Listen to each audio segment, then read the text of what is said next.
My loving friend, I welcome on channel SP ज्ञान।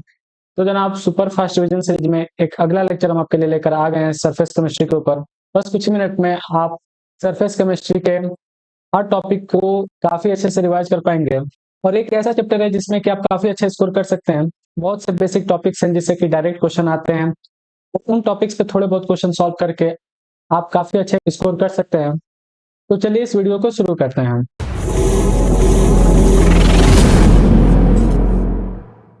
तो मेरे प्यारे दोस्तों, पहला टॉपिक के बारे में डिस्कस करेंगे जो क्या है एडजॉर्प्शन। तीन टॉपिक मेनली इसमें पढ़ना होता है, एडजॉर्प्शन, एंजाइम और कोलॉइड्स के बारे में पढ़ना होता है। एडजॉर्प्शन क्या होता है?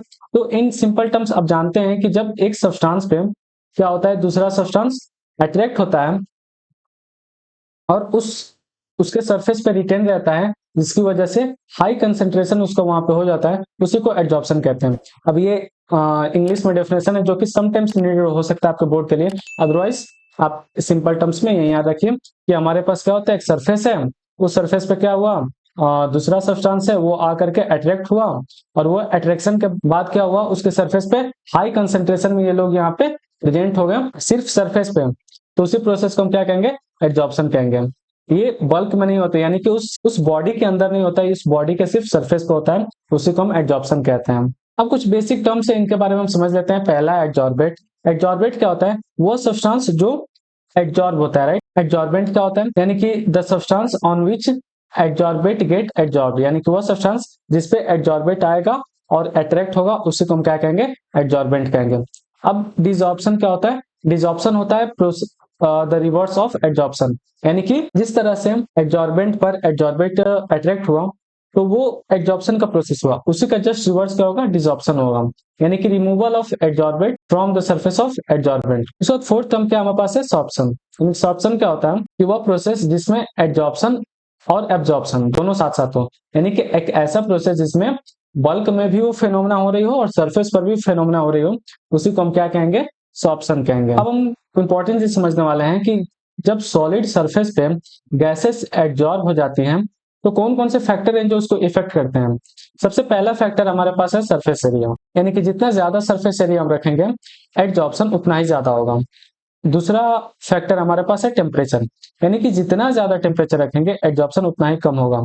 तीसरा फैक्टर है प्रेशर, यानी कि आप जितना ज्यादा प्रेशर अप्लाई करेंगे एडजॉर्प्शन उतना ही ज्यादा होगा। ये सिंपल आप एज्यूम कर सकते हैं, इमेजिन कर सकते हैं। फोर्थ वन क्या है, नेचर ऑफ गैस, यानी कि जिस गैस का क्रिटिकल टेम्परेचर जितना ज्यादा होगा तो उसका एडजॉर्प्शन उतना ही ज्यादा होगा। एक यहाँ पे स्टेटमेंट है कि easily liquefiable gases adsorb readily, यानी कि वो गैसेस जो काफी आसानी से लिक्विफाई हो जाएंगी वो काफी आसानी से या काफी तेजी से एडजॉर्ब होती हैं। ये एक ऑर्डर मैंने यहाँ पे लिखा है जो कि काफी ज्यादा इंपॉर्टेंट है, कभी कभी इससे क्वेश्चन आ चुके हैं और आ भी सकते हैं, तो आपको ये चीज ध्यान में रखना चाहिए। H2 है जो सबसे कम एडजॉर्ब होगा एट अ कांस्टेंट टेम्परेचर, उसके बाद है N2, then O2, then CO, then CH4, CO2, HCl, NH3 and SO2।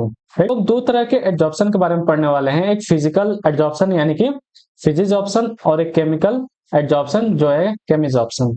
फिजिजॉर्प्शन में क्या है कि it arises because of van der Waals forces, ठीक है, यानी कि इसमें वॉन डेर वाल्स फोर्सेस की वजह से एक सब्सटेंस दूसरे पर अट्रैक्ट होता है। जबकि केमिजॉर्प्शन में क्या होता है, it is caused by chemical bond formation, ये केमिकल बॉन्ड फॉर्मेशन की वजह से होता है। It is not specific in nature, यानी कि ये नेचर में स्पेसिफिक नहीं है कि ये सरफेस रहेगा, ये बॉडी रहेगी तभी फिजिकल एडजॉर्प्शन होगा। जबकि केमिकल एडजॉर्प्शन में क्या है, ये हाईली स्पेसिफिक होता है नेचर में, क्योंकि इनमें क्या होता है, बॉन्ड बनाना होता है और बॉन्ड इन सच किसी के बीच में नहीं बनेगा। तीसरा पॉइंट है, it is reversible in nature, यानी कि फिजिकल एडजॉर्प्शन क्या है, वो रिवर्सिबल होता है नेचर में, जबकि जो केमिजॉर्प्शन होता है वो इरिवर्सिबल होता है नेचर में। It depends on the nature of gas, इसका भी हम लोगों ने डिस्कशन किया कि it depends on the nature of gas and more easily liquefiable gases are adsorb readily. Chemisorption में भी सेम कंडीशन है, it also depends on nature of gases which can react with the adsorbent, so chemisorption. ठीक, gases जो adsorbent के साथ react कर सकें वो केमिजॉर्प्शन दिखाते हैं, यानी कि इसमें जब रिएक्शन होगा तभी एडजॉर्प्शन होगा, अगर रिएक्शन नहीं होता है तो एडजॉर्प्शन नहीं होगा। क्या होता है कि जब एक सब्सटेंस दूसरे सब्सटेंस पे एडजॉर्ब होता है तो कुछ हीट एनर्जी रिलीज होती है, उसको हम कहते हैं इंथैल्पी ऑफ एडजॉर्प्शन, और ये काफी लो होती है in case of फिजिजॉर्प्शन, around 20 to 40 kilojoule. But enthalpy of adsorption काफी हाई होती है इन केस ऑफ केमिजॉर्प्शन, और वो कितना होती है, 80 टू 240 किलो जूल। अगर आप बोर्ड के स्टूडेंट हैं तो आप काफी अच्छे से ये सब पॉइंट को याद रखें, जिसमें कि आपको टेबल बनाना हो या फिर अगर उसमें कोई ऐसा टॉपिक जिसमें 5-6 पॉइंट लिखना हो तो वो सब आपको काफी अच्छे से याद रखेंगे, तभी आपको काफी अच्छे मार्क्स मिलेंगे। ठीक है, अब आते हैं 6th पॉइंट पे कि low temperature is favourable for absorption, it decreases with increase of temperature. यानी कि इसको हम सिंपल एज्यूम कर सकते हैं कि एब्जॉर्प्शन में क्या होता है कि लो टेम्परेचर फेवरेबल होता है, यानी जितना कम टेम्परेचर होगा एब्जॉर्प्शन उतना ही ज्यादा होगा, और जितना ज्यादा टेम्परेचर बढ़ाएंगे उतना ही क्या होगा, एब्जॉर्बेट जो है वो सरफेस से हटेगा, तो वो डिक्रीज करेगा एब्जॉर्प्शन को। लेकिन केमिज ऑप्शन में काफी उल्टा होता है, क्या कि high temperature is favourable for absorption, it increases with increase of temperature, यानी कि जितना ज्यादा टेम्परेचर बढ़ाएंगे उतना ही ज्यादा एब्जॉर्प्शन बढ़ेगा।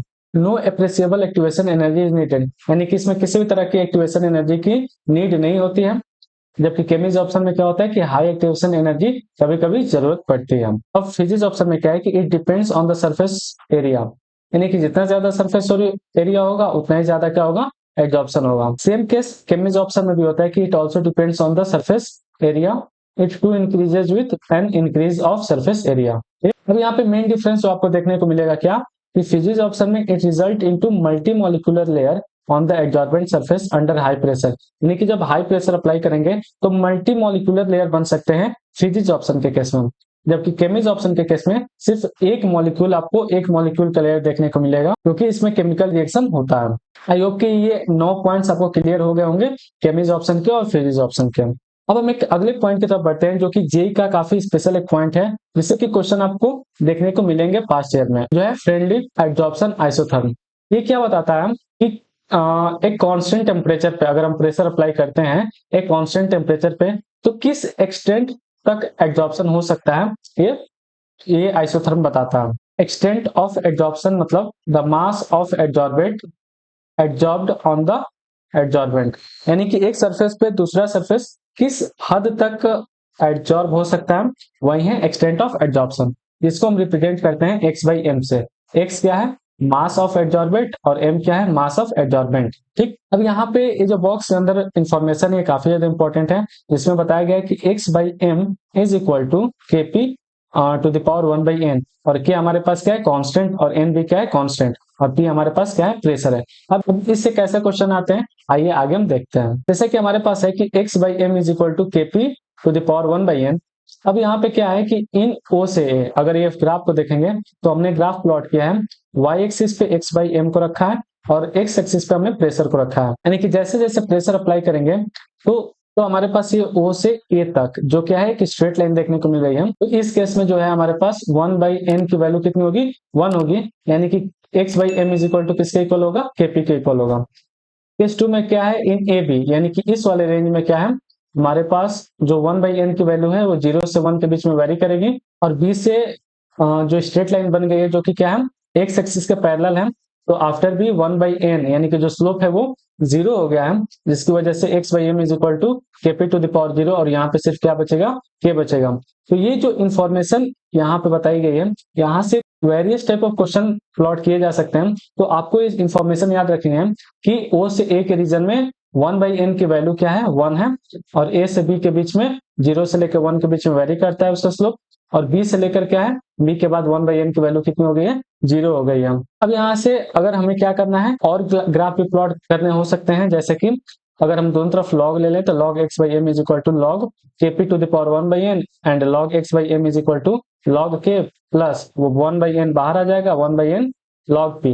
जैसे यहाँ पे और मैं आपको बता देता हूँ, जैसे log k p 1 by n दिया गया है। तो यहाँ पे हम कैसे करते हैं, ये बीच में मल्टीप्लीकेशन है, तो जब दोनों में log लेना होता है तो हम क्या करेंगे, ऐड करेंगे, तो log k plus log p to the power 1 by N. अब ये 1 बाई एन जो है वो आगे भी आ सकता है, और उसी को मैंने क्या किया यहाँ पे लिखा है। तो अगर आपको कभी ग्राफ भी प्लॉट करना हुआ तो आप ग्राफ भी प्लॉट कर सकते हैं, जहाँ पे ये आपका एक इंटरसेप्ट होगा, और log p आपका क्या होगा, एक्स एक्सिस होगा, और 1 बाई एन क्या होगा, आपका स्लोप की तरह ट्रीट किया जाएगा। अब हम बात करते हैं कैटलिस्ट के बारे में, जो कि हमारा दूसरा पॉइंट होने वाला है। कैटलिस्ट को इन टर्म आप बहुत अच्छे से जानते हैं, जो कि क्या करता है कि किसी भी रिएक्शन के स्पीड को चेंज करता है। चेंज करने का क्या मतलब है, आइदर वो बढ़ा भी सकता है, घटा भी सकता है। लेकिन यूजली हम बढ़ाने के लिए क्या करते हैं, इसको यूज करते हैं। लेकिन एक चीज है कि अगर वो कैटलिस्ट है तो उसमें किसी भी तरह का परमानेंट चेंज नहीं होगा, ना तो उसके मास में और ना ही कंपोजिशन में at the end of the reaction. यानी कि कैटलिस्ट जैसे आपने उसको स्टार्टिंग में डाला था, at the end of the reaction आप कैटलिस्ट को वैसे ही गेट कर सकते हैं। जैसे कि रिएक्शन में यहाँ पे साफ बताया गया है, जैसे कि KClO3 है, उसको जब हम हीट करते हैं तो क्या होता है, KCl प्लस 3O2 में टूटता है हाई टेम्परेचर पे। ठीक है, यानी कि इस रिएक्शन को कराने में हमको क्या चाहिए, हाई टेम्परेचर चाहिए। बस उसमें एक कैटलिस्ट अगर हम यूज करते हैं जैसे कि MnO2, तो हम लो टेम्परेचर में भी रिएक्शन करा सकते हैं और सेम प्रोडक्ट पा सकते हैं। तो ये यूज होता है एक कैटलिस्ट का। अब हम बात करते हैं टाइप्स ऑफ कैटलिस्ट के बारे में। तो पहला टाइप है होमोजेनियस कैटलिस्ट। होमोजेनियस कैटलिस्ट कहने का क्या मतलब कि जब रिएक्टेंट और कैटलिस्ट दोनों सेम फेज में हो, है ना, यानी कि दोनों सेम स्टेट में हो, जैसे कि सॉलिड सॉलिड या फिर लिक्विड लिक्विड या फिर गैस गैस, तो वो कैटालिसिस क्या कहलाता है, होमोजेनियस कैटालिसिस कहलाता है। जैसे 2SO2 प्लस O2 ये दोनों गैस में है, और जो हमारे पास NO है वो भी गैस में है, यानी कि दोनों गैसेस में है, रिएक्टेंट और कैटलिस्ट दोनों, तो ये क्या हुआ, होमोजेनियस कैटालिसिस में। और जो प्रोडक्ट फॉर्म होगा वो SO3 फॉर्म होगा। उस तरह से क्या हेट्रोजेनियस कैटालिस्ट है। इस हेट्रोजेनियस कैटालिसिस में क्या, जब हमारे पास रिएक्टेंट और कैटालिसिस दोनों क्या हो, अलग अलग फेज में हो, तो उसको हम क्या कहेंगे, हेट्रोजेनियस कहेंगे। जैसे 2SO2 प्लस O2, लेकिन हमने यहाँ पे क्या किया, V2O5 को लिया और वो भी सॉलिड स्टेट में, तो ये गैस में है और ये सॉलिड में है, तो इस वजह से क्या हुआ, हेट्रोजेनियस हो गया। हम बात करते हैं तीसरे टॉपिक की, जो क्या है, कोलॉइड्स। कोलॉइड्स क्या होता है, तो जनाब 3 तरह के सोल्यूशन हम पढ़ते हैं, ट्रू सोल्यूशन, कोलॉइड और सस्पेंशन। जैसे चीनी पानी वाला क्या होता है, ट्रू सोल्यूशन होता है, उस तरह से बहुत सारे कोलॉइड आप देखने वाले हैं, जैसे मिल्क भी कोलॉइड होता है। और एक है सस्पेंशन, जिसमें बड़े बड़े पार्टिकल्स होंगे, इनका साइज ग्रेटर देन 1000 नैनोमीटर के बीच में होगा, और 1 nm से लेकर के 1000 nm तक क्या होंगे, कोलॉइड होंगे, और 1 nm से कम पार्टिकल साइज वाले क्या होंगे, ट्रू सोल्यूशन होंगे। तो कोलॉइड्स क्या होते हैं, हेट्रोजेनियस सिस्टम होता है, होमोजेनियस नहीं होता, हेट्रोजेनियस होता है, क्योंकि इसमें दो वेरिएंट पाए जाते हैं, डिस्पर्स पार्टिकल और डिस्पर्जिंग मीडियम, तो हेट्रोजेनियस सिस्टम बनाते हैं। जिसमें एक सब्सटेंस होता है वो डिस्पर्स होता है as very fine particles in another substance. तो जो डिस्पर्स होता है उसको हम क्या कहते हैं, डिस्पर्स्ड पार्टिकल, और उस सब्सटेंस में, और जिस सब्सटेंस में होता है उसको हम कहते हैं डिस्पर्जिंग मीडियम। कोलॉइड्स का क्लासिफिकेशन देखेंगे, जिसमें पहला क्राइटेरिया क्या है, बेस्ड ऑन फिजिकल स्टेट, उनके फिजिकल स्टेट से कोलॉइड को हम क्या करेंगे, क्लासिफाई करेंगे। तो इधर हमारे पास क्या होगा, डिस्पर्स फेज, सेकंड में डिस्पर्जिंग मीडियम। तो किस तरह का कोलॉइड बनाएगा, और कुछ एग्जांपल्स भी आप देखने वाले हैं। जैसे कि अगर डिस्पर्स फेज में हमारे पास क्या है, सॉलिड है, डिस्पर्जिंग मीडियम में सॉलिड है, तो दोनों मिलकर क्या बनेंगे, सॉलिड सोल बनाएंगे। जैसे कि कुछ कलर्ड ग्लासेस आपने देखी हो, या फिर आपने जेम स्टोन में देखा हो, इसमें क्या होता है कि सॉलिड सॉलिड के अंदर क्या होता है, डिस्पर्स होता है। दूसरा टाइप क्या है, सॉलिड जब लिक्विड के अंदर डिस्पर्स होता है तो उसको हम कहेंगे सोल, जैसे कि पेंट या फिर सेल्फ फ्लूइड। कई सारे आप पेंट्स देखेंगे, उन पेंट्स में क्या है, जो लिक्विड होता है, लिक्विड के अंदर सॉलिड होता है। तीसरा वैरायटी क्या है इसका, कि जब सॉलिड के अंदर, जब सॉलिड जो होता है गैस के अंदर डिस्पर्स होता है, तो उसको हम कहते हैं एरोसोल, जैसे कि स्मोक या डस्ट। यानी कि स्मोक जो है उसमें क्या होता है कि जो गैस है, गैस डिस्पर्जन मीडियम है, सॉलिड डिस्पर्स फेज है। उस तरह से लिक्विड सॉलिड जब होंगे तो उनको हम जेल कहेंगे, जैसे कि चीज बटर जेलीज। लिक्विड लिक्विड के अंदर जब होता है तो उसको हम इमल्सन कहते हैं, जैसे कि मिल्क हेयर क्रीम। लिक्विड जब गैस के अंदर होता है तो उसको भी हम एरोसोल ही कहते हैं, यानी कि ये भी एरोसोल ये भी एरोसोल। बस इसमें क्या अंतर है कि डिस्पर्जन मीडियम तो गैस है, लेकिन डिस्पर्स फेज एक में सॉलिड है एक में लिक्विड है। एग्जाम्पल क्या है, जैसे कि fog mist cloud insecticide sprays. जब डिस्पर्जन मीडियम हमारे पास सॉलिड हो और उसके अंदर गैस क्या हो, डिस्पर्स हो, तो उसको भी हम कहेंगे क्या, solid sol. Example pumice stone, foam rubber.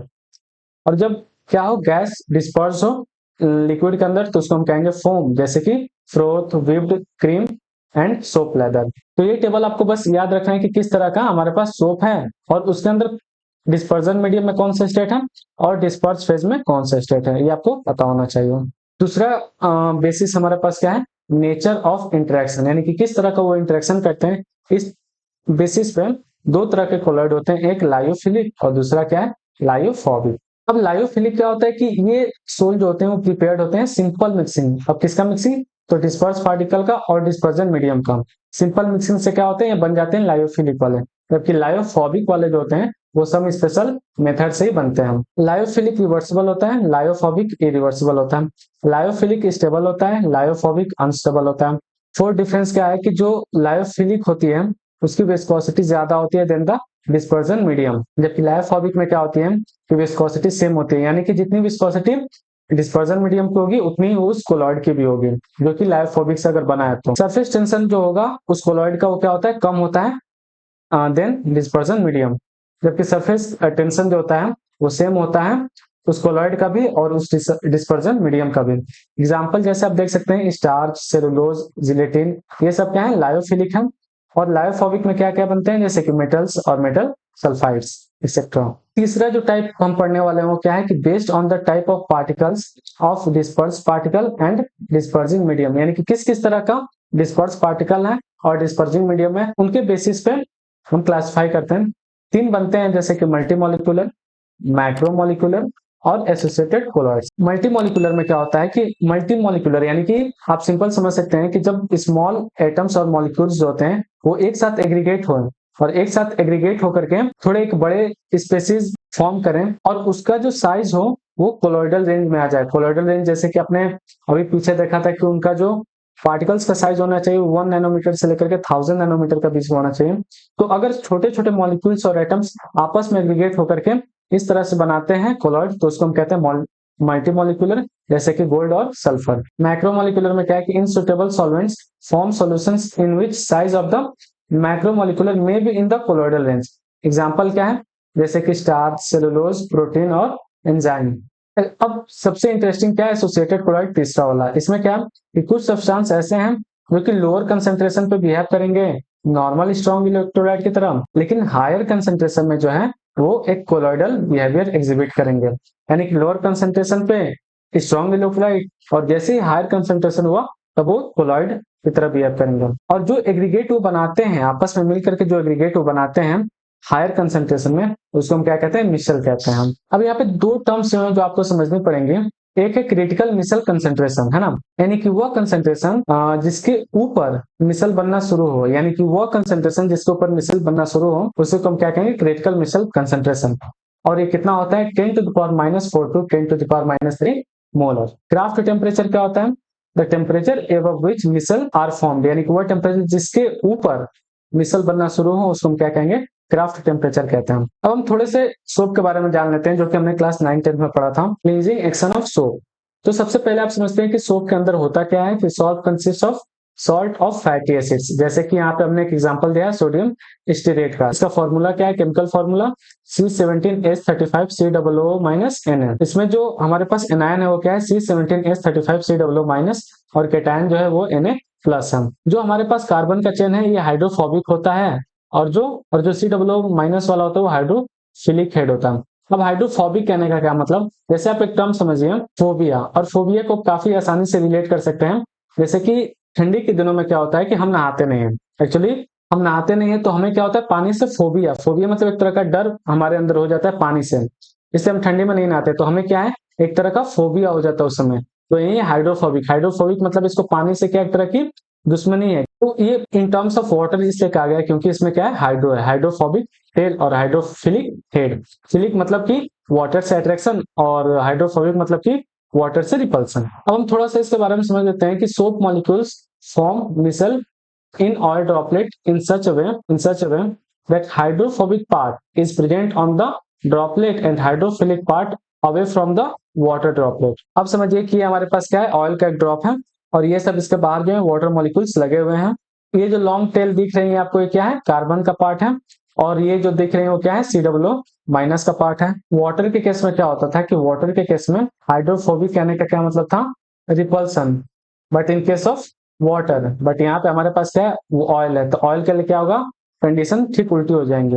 यहाँ पर क्या होगा, ये जो कार्बन चेन है, ये कार्बन चेन ऑयल के अंदर रहने वाला है और जो हाइड्रोफिलिक पार्ट है वो क्या होगा, ऑयल के बाहर रहेगा। तो आई होप कि आप समझ गए होंगे कि जो हाइड्रोफोबिक पार्ट है वो क्या होगा, ड्रॉपलेट के अंदर प्रेजेंट है, और जो हाइड्रोफिलिक पार्ट है वो ड्रॉपलेट से बाहर प्रेजेंट है। और हाइड्रोफोबिक कौन है, वो कार्बन का चेन, और हाइड्रोफिलिक कौन सा है, एक COO- वाला ग्रुप। अब हम बात करते हैं method of preparation of colloids, यानी कि कौन कौन से मेथड है जिससे कि हम कोलॉइड्स को बना सकते हैं। तो सबसे पहला मेथड हमारे पास क्या है, केमिकल मेथड। केमिकल मेथड यानी कि केमिकल रिएक्शन करा करके, जैसे डबल डिकम्पोजिशन रिएक्शन करा करके, ऑक्सीडेशन, रिडक्शन और हाइड्रोलिसिस, ये कुछ ऐसे रिएक्शन है, आप देख सकते हैं इनको। कि इस तरह से हम क्या कर सकते हैं, अपना कोलॉइड बना सकते हैं। जैसे कि यहाँ पे ये कोलॉइड बना, यहाँ पे ये, यहाँ पे ये और यहाँ पे। दूसरा हमारे पास क्या है, braiding arc method of electrical.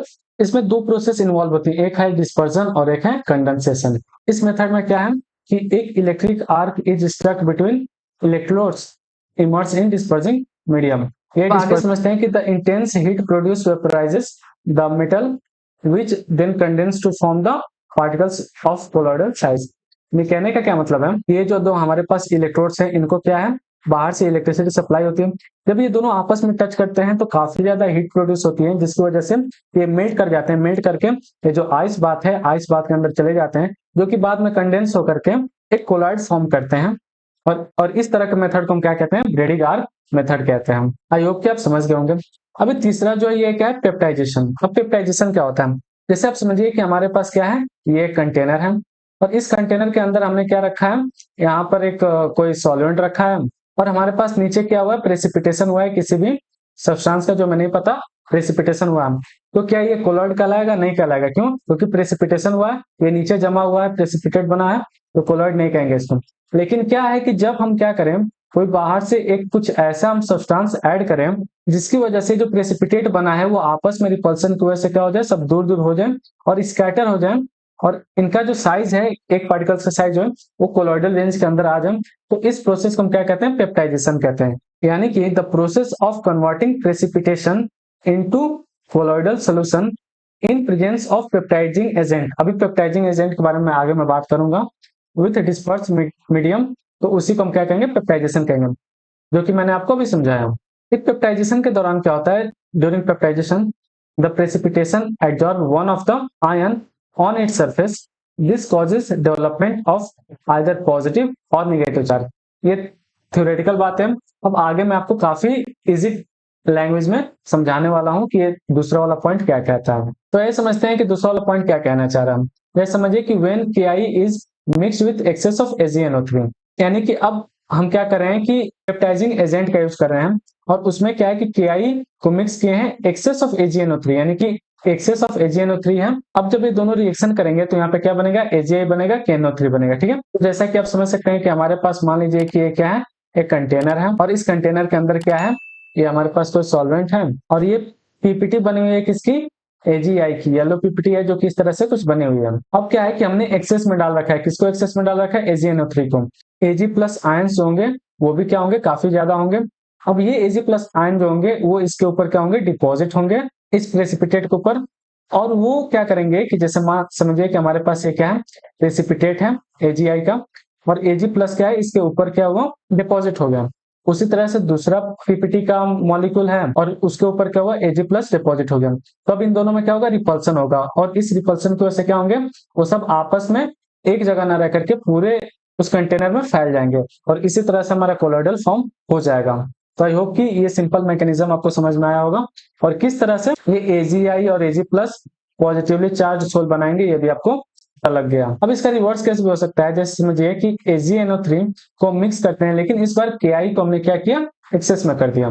तो अभी भी क्या होगा, AgI येलो पीपीटी तो बनाएगा और वो येलो पीपीटी क्या होगा, नीचे जाके जम जाएगा। लेकिन अब क्या होगा, I माइनस चूंकि एक्सेस में है, क्योंकि KI एक्सेस में है तो I माइनस अब एक्सेस में है, तो I माइनस क्या करेगा, यहाँ पे I माइनस लग जाएगा, जिसकी रिपल्सन की वजह से क्या होंगे, सब स्कैटर हो जाएंगे और पूरे कंटेनर में स्कैटर हो जाएंगे और वहां से हमारा बन जाएगा कोलॉइड। तो इस तरह से क्या होता है कि कोई भी पीपीटी बनाया है, प्रेसिपिटेट बनाया है, तो कोई एक ऐसा पेप्टाइजिंग एजेंट डालें जिसकी वजह से क्या हो जाए, वो स्कैटर कर जाए और कोलॉइड फॉर्म कर ले, उसी को हम क्या कहते हैं, पेप्टाइजेशन कहते हैं। अब यहाँ से कुछ चीजें समझ में आती हैं जो कि हमें जानना होगा। क्या है, हेल्महोल्ट्ज इलेक्ट्रिकल डबल लेयर। अब समझिए जैसे कि AgI है, एक्सेस ऑफ KI हमने डाला तो I माइनस उसके ऊपर बन गया, इसकी वजह से कोलॉइड बन गया। अब क्या होगा, I माइनस है तो K प्लस भी थोड़ा बहुत होगा, I माइनस है तो K प्लस भी होगा, K प्लस क्या होगा, उसके ऊपर आयनिक अट्रैक्शन की वजह से जाकर के चिपक जाएगा। तो जो AgI और I माइनस है ये तो फिक्स्ड लेयर है, लेकिन I माइनस और K प्लस बस एक आयनिक अट्रैक्शन है, तो ये क्या है, मोबाइल लेयर है जो कि मूवेबल है। तो यहाँ पे क्या हुआ, the combination of two layers of opposite charges around the colloidal particles, यानी कि इस कोलॉइडल पार्टिकल AgI के अराउंड क्या होगा, दो लेयर बने हैं, एक फिक्स लेयर बना है, एक मोबाइल लेयर बना है। यहाँ से एक टर्म निकल के आता है जेटा पोटेंशियल। जेटा पोटेंशियल क्या होता है, अभी आप समझिए कि हमारे पास फिक्स लेयर है और एक मोबाइल लेयर है, तो इन दोनों के बीच में क्या होगा, पोटेंशियल डिफरेंस होगा, और उसी पोटेंशियल डिफरेंस को, यानी कि फर्स्ट और सेकेंड लेयर के बीच के पोटेंशियल डिफरेंस को हम क्या कहते हैं, जेटा पोटेंशियल कहते हैं। मैं ये मान के चलता हूँ कि ये सब टॉपिक्स को आपने डिटेल में अपने क्लास में काफी अच्छे से पढ़ा होगा। बाकी मैं यहाँ पे काफी अच्छे से आपका क्विक रिकैप करा रहा हूं। अब हम कोलॉइड्स के कुछ प्रॉपर्टीज को देखने वाले हैं। पहला क्या है, कॉलिगेटिव प्रॉपर्टीज। जैसा कि आपने अपने सॉल्यूशन चैप्टर में कॉलिगेटिव प्रॉपर्टीज को समझा होगा। पार्टिकल साइज की अगर हम बात करें तो कोलॉइड की पार्टिकल साइज जो है ज्यादा है और ट्रू सॉल्यूशन की कम है पार्टिकल साइज में। इस वजह से number of particles true solution में ज्यादा है और कोलॉइड्स में कम होंगे। और colligative property number of particles के साथ डील करती है। इस वजह से कोई भी प्रॉपर्टी आप समझ लीजिए जो ट्रू सॉल्यूशन के लिए क्या होगी, ज्यादा होगी, और कोलॉइड्स के लिए कम होगी। For example depression in freezing point है, तो डिप्रेशन इन फ्रीजिंग पॉइंट क्या होगा, ट्रू सॉल्यूशन के लिए ज्यादा होगा और कोलॉइडल के लिए क्या होगा, कोलॉइडल सॉल्यूशन के लिए कम होगा। तो ये कॉलिगेटिव प्रॉपर्टी कहती है। दूसरा प्रॉपर्टी हमारे पास है टिंडल इफेक्ट, यानी कि the scattering of light by colloidal solution is called Tyndall effect. इसमें दो बातें आपको ध्यान रखनी होती है। पहले क्या, the diameter of dispersed particle is not much smaller, ये not much smaller काफी इंपॉर्टेंट है। The diameter of dispersed particle is not much smaller than the wavelength of the light used। और दूसरा पॉइंट हमारे पास क्या है कि जो रिफ्लेक्टिव इंडिसेस है डिस्पर्स पार्टिकल का और डिस्पर्सिंग मीडियम का, वो काफी ज्यादा मैग्नीट्यूड में डिफर करते हैं। ठीक, तो ये दो पॉइंट्स आपको याद रखना है। तो हम बात करते हैं तीसरा प्रॉपर्टी का, जो है क्या है, colour. The colour of the colloidal solution depends on the wavelength of the light scattered, यानी कि वो कोलॉइडल सॉल्यूशन किस लाइट को स्कैटर कर रहे हैं तो उसका वेवलेंथ डिपेंड करता है कि उस सॉल्यूशन का कौन सा कलर होगा। The wavelength depends on the size and nature of the disperse particle. अब फोर्थ प्रॉपर्टी के बारे में बात करते हैं, जो क्या है, ब्राउनियन मूवमेंट के बारे में, यानी कि the continuous zigzag motion of colloidal particles by unbalanced bombardment of particles of dispersing medium. यानी कि सिंपल आप इसको समझते ही होंगे। इसकी कुछ प्रॉपर्टी समझिए ब्राउनियन मोशन की। Smaller the size and viscosity of the solution, faster is the movement. यानी कि जितना कम साइज होगा उतना ही कम बॉम्बार्डमेंट होगा, उतना ही कम टकराएगा। और अगर विस्कोसिटी से कम हुई है ना, तो क्या होगा, मूवमेंट काफी ज्यादा फास्ट होगा। The motion is independent of the nature of the colloid. ये भी आपको स्टेटमेंट याद रखना है कि जो मोशन है वो कोलॉइड के नेचर पे डिपेंड नहीं करता है। ये एक ऐसा प्रॉपर्टी है जो कि किसी भी कोलॉइडल सॉल्यूशन में देखने को मिलेगा, irrespective of the nature of the colloid. अब हम बात करते हैं फिफ्थ प्रॉपर्टी की, जो कि मुझे लगता है कि बहुत ज्यादा इंपॉर्टेंट है, चार्ज ऑन कोलॉइड्स। क्योंकि एक्चुअली मैंने एनसीईआरटी से पूरे इस टेबल को लिया है, क्योंकि अगर एक भी चीज जिसमें से आपको छूट गई तो फिर दिक्कत हो जाएगी। पॉजिटिवली चार्ज सोल और दूसरा हमारे पास है नेगेटिवली चार्ज सोल। ये जो टेबल है ये आपको पूरी तरह से याद रख लेना है, क्योंकि कैसे ना कैसे घुमा करके इससे भी क्वेश्चन आए हैं आपके प्रीवियस ईयर में और आपके शिफ्ट में भी आ सकते हैं। जैसे कि हाइड्रेटेड मेटल ऑक्साइड्स हैं, वो क्या है, पॉजिटिवली चार्ज सोल है। और कुछ मेटल्स जैसे कि कॉपर, सिल्वर, गोल्ड सोल, ये सब क्या है, नेगेटिवली चार्ज सोल है। बेसिक डाई स्टफ जैसे कि मेथिलीन ब्लू सोल। और देखिए यहाँ पे मेटल्स और मेटल सल्फाइड से दोनों क्या है, नेगेटिवली चार्ज सोल है। यहाँ पे बेसिक डाई स्टफ पॉजिटिव था, यहाँ पे एसिड डाई स्टफ क्या होगा, नेगेटिव होगा, जैसे कि कॉन्गो रेड सोल्स। हेमोग्लोबिन जो है वो क्या है, पॉजिटिवली चार्ज सोल है। और जो ऑक्साइड्स हैं जैसे कि TiO2 सोल, ये सब क्या है, पॉजिटिवली चार्ज सोल है। और sols of starch, gum, gelatin, clay, charcoal, ये सब के सब क्या है, नेगेटिवली चार्ज सोल है। तो ये टेबल को प्लीज प्लीज प्लीज आप काफी अच्छे से याद रखिएगा, क्योंकि इससे पास्ट में भी क्वेश्चन आए हैं और फ्यूचर में भी आ सकते हैं। अब हम सिक्स्थ प्रॉपर्टी की बात करते हैं, जो क्या है, इलेक्ट्रोफोरेसिस। ये एक्चुअली अलग करने के लिए, कि पॉजिटिव और नेगेटिव सोल को अलग करने के लिए होता है। इसमें हम क्या करते हैं कि इलेक्ट्रिक फील्ड अप्लाई करते हैं। तो इलेक्ट्रिक फील्ड अप्लाई करने से क्या होता है, मूवमेंट होता है कोलॉइडल पार्टिकल का, उसे हम क्या कहते हैं, इलेक्ट्रोफोरेसिस कहते हैं। सेवंथ प्रॉपर्टी हमारे पास क्या है, कोएगुलेशन, या जिसको हम फ्लक्चुएशन भी कहते हैं, या फिर प्रेसिपिटेशन। अभी ये काफी इंपॉर्टेंट है, क्योंकि काफी टर्म्स इससे निकल के आएंगे। The setting of colloidal particle, यानी कि precipitate of the colloidal particle is called coagulation. Coagulation क्या होता है, वही जमना, प्रेसिपिटेट बनना। तो कोलॉइडल पार्टिकल का जो प्रेसिपिटेट बनने का जो प्रोसेस है उसी को हम क्या कहते हैं, कोएगुलेशन कहते हैं, या फिर प्रेसिपिटेशन कहते हैं। अब यहाँ से काफी एक इंपॉर्टेंट रूल को आप समझिए, जिसको कि आपको याद ही करना पड़ेगा, हार्डी-सोल्ज रूल। ये क्या है कि कोएगुलेटिंग जो पावर है, यानी कि कौन कितना ज्यादा पीपीटी बनाएगा, प्रेसिपिटेट बनाएगा, वो डिपेंड करता है magnitude and sign of the ion पे। जैसे कोएगुलेटिंग पावर जो है वो डायरेक्टली डिपेंड करती है वैलेंस ऑफ आयन पे, जिसकी जितनी ज्यादा वैलेंसी होगी कोएगुलेटिंग पावर उसकी उतनी ज्यादा अधिक होगी।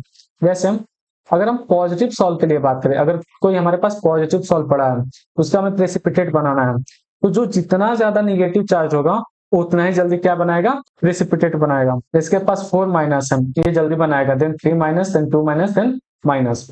और अगर हमारे पास कोई निगेटिव सोल है तो उसके लिए पॉजिटिव वाला चाहिए, जो जितना ज्यादा पॉजिटिव चार्ज होगा, जैसे कि Al3 plus, Ba2 plus, Na plus. तो Al3 प्लस में क्या है, इसकी वैलेंसी 3 है, तो क्या होगा, काफी तेजी से कोएगुलेट करेगा। तो आई होप कि ये हार्डी रूल आपको रिकैप हो गया होगा अच्छे से। अब हम बात करते हैं गोल्ड नंबर की, और गोल्ड नंबर को हर एक चीज को आपको काफी बारीकी से याद करना है। जैसे कि हमें मिनिमम अमाउंट के बारे में पता होना चाहिए, यानी कि minimum amount of protective colloid. Gold number क्या कहता है कि minimum amount of protective colloid, और वो किस में होना चाहिए, mg में होना चाहिए। या ध्यान देना कि किस में होना चाहिए, mg में होना चाहिए। Needed to just prevent the coagulation या फिर precipitation of gold sol by 1 ml of 10% NaCl। यानी कि गोल्ड नंबर क्या कहता है कि मिनिमम अमाउंट उस प्रोटेक्टिव कोलॉइड का जो कि क्या करें, गोल्ड सोल को कोएगुलेट होने से या फिर प्रेसिपिटेट होने से रोके, तो वही मिनिमम अमाउंट क्या होता है, गोल्ड नंबर होता है। और वो किसमें होना चाहिए, mg में होना चाहिए। जो प्रोटेक्टिव पावर है वो इनवर्सली प्रोपोर्शनल होता है गोल्ड नंबर के। ये भी काफी इंपॉर्टेंट चीज है जो कि आपको पता होना चाहिए। अब हम बात करते हैं जनाब आखिरी टॉपिक की, जो कि है हमारे इमल्सन। इमल्सन आप जानते हैं, मिल्क एक तरह का क्या इमल्सन, यानी कि लिक्विड कोलॉइड को हम क्या कहते हैं, इमल्सन कहते हैं। अब इसमें दो टर्म्स आप समझ लीजिए, इमल्सिफाइंग एजेंट। अभी इमल्सिफाइंग एजेंट क्या करता है, ये स्टेबलाइज करता है इमल्सन को, जैसे कि प्रोटीन, स्टार्च, नेचुरल और सिंथेटिक सोप्स। दूसरा टर्म क्या है, डिमल्सिफिकेशन, उस इमल्सन से दोनों लिक्विड को अलग करना, उसी को डिमल्सिफिकेशन कहते हैं। Which can be done by heating, freezing, centrifuging etcetera etcetera. तो चलिए जनाब इस सफर को यहीं पे खत्म करते हैं। आई होप कि ये वन शॉट आपको काफी ज्यादा अच्छा लगा होगा और काफी ज्यादा हेल्पफुल होगा आपके लिए। अगर कोई चीज आपको नहीं समझ में आई होगी तो डेफिनेटली आप कमेंट कर सकते हैं, या फिर अगर आप इंस्टा यूज करते हैं तो मेरे इस आईडी पे आप मुझसे डेफिनेटली फ्रीली कुछ भी पूछ सकते हैं। आई होप कि इसकी पीडीएफ की आपको काफी नीड होगी, क्योंकि अगर आपने इस लेक्चर को देखा है तो आप ये सोचेंगे कि ये हम रिकैप कर ले काफी अच्छे से, तो अगर इसका पीडीएफ मिल जाता तो काफी अच्छा रहता। इसलिए मैंने क्या किया है कि डिस्क्रिप्शन में इसका पीडीएफ का लिंक दे दिया है, आप वहां से जाकर के इसका पीडीएफ डाउनलोड कर सकते हैं। बाकी आपके लिए पूरी सीरीज बनने वाली है क्लास 11 क्लास 12 की, जो कि कुछ ही मिनट में आपको पूरे चैप्टर का रिकैप दे देने वाली है। तो चलिए आपसे अलविदा लेते हैं, तब तक के लिए okay bye, best of luck for your future and thanks for watching my video.